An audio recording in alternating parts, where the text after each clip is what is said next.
Guys, first time ko nag-voice over sa aking pagluluto. Ang lulutuin ko ay palabok. Meron tayong sahog ng bawang.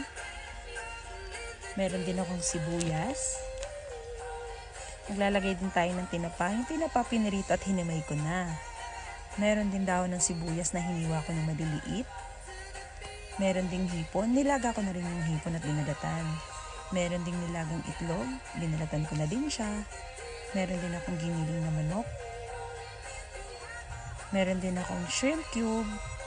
Maglalagay rin tayo ng paminta. Meron din tayong atswete na gagamitin nating pangkulay ng sauce.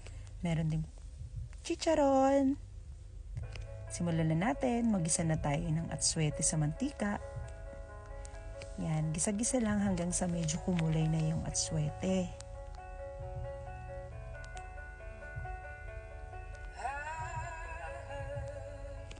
Tapos isunod na natin ang ating sibuyas. Gisa-gisa lang.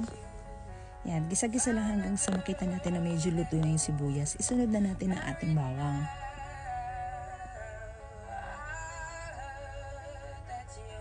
Pag napansin natin na medyo naluto na at umaamoy na yung bawang, isunod na natin ang ating giniling na manok. Yan, gisa-gisa, halo-halo.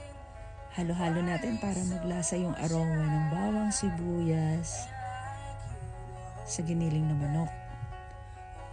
Halo-halo lang. Isunod na natin ang paminta. Haluin uli natin para yung lasa ng paminta humalo sa giniling. Halo-halo lang hanggang sa mapansin natin na nagmamantika na yung ating giniling na manok. Isunod na rin natin ang ating tinapa. Siyempre, halo-halo uli. Halo-halo lang na uli. Guys, halo-halo lang hanggang sa maghalo-halo lahat ng ingredients natin. Yan, gisa-gisa, halo-halo. Tapos, isunod na natin ang pinagubara natin ng hipon. Yan.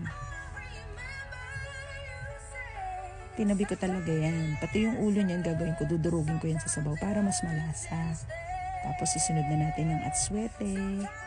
Ang kulay ng ating palabok. Nasa sa inyo kung medyo light ang gusto yung kulay ng palabok or medyo orange pa siya. Depende sa inyo. Pagkakulo, ilagay na natin ang ating chicharon. Nasa sa inyo din kung gusto niyo maglagay ng chicharon sa sabaw or after na maluto ng sauce. Ako kasi naglalagay ako niyan habang niluluto kasi nagdadagdag din niya ng flavor at the same time pampalapot. Naglalagay din ako ng shrimp cubes. Ilagay na natin. Patis. Yan. Haluin natin. Hintayin natin kumulo. Naglagay din ako ng hiniwa na dahon ng sibuyas. Halu-haluin habang kumukulo. Sunod natin ilagay ang ating cornstarch, ang ating pampalapot sa sauce ng palabok.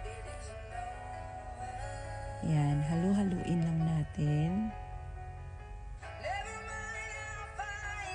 Mapapansin nyo, nag-i-sticky na yung sauce natin. Tapos, dito naman tayo sa sunod.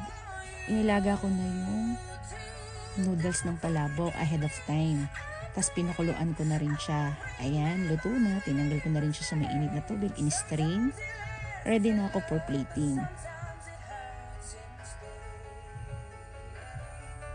Ayan, magpi-plating na tayo. Maglagay lang tayo ng paunti-unti lang sa ating plato. Dahan-dahan lang kasi mainit. Baka tayo may paso.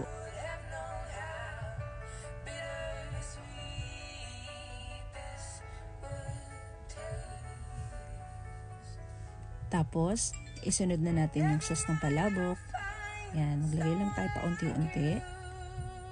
Nasa sa inyo kung gusto nyo medyo madaming sauce or konti lang, tama lang. Kasi ako, gusto ko yung saktong sauce lang.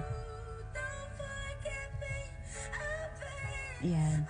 Tapos, isunod naman natin ang ating dahon ng sibuyas. Nasa sa inyo din kung gaano karami ang gusto nyo ilagay na dahon ng sibuyas. Sunod natin ang ating itlog. Hiniwa ko na rin yung itlog na maliliit para pang design sa ating palabok. Yan. Nasa inyo din kung gaano karami itlog ang gusto nyo ilagay sa ating palabok. Sunod natin ang ating chicharon.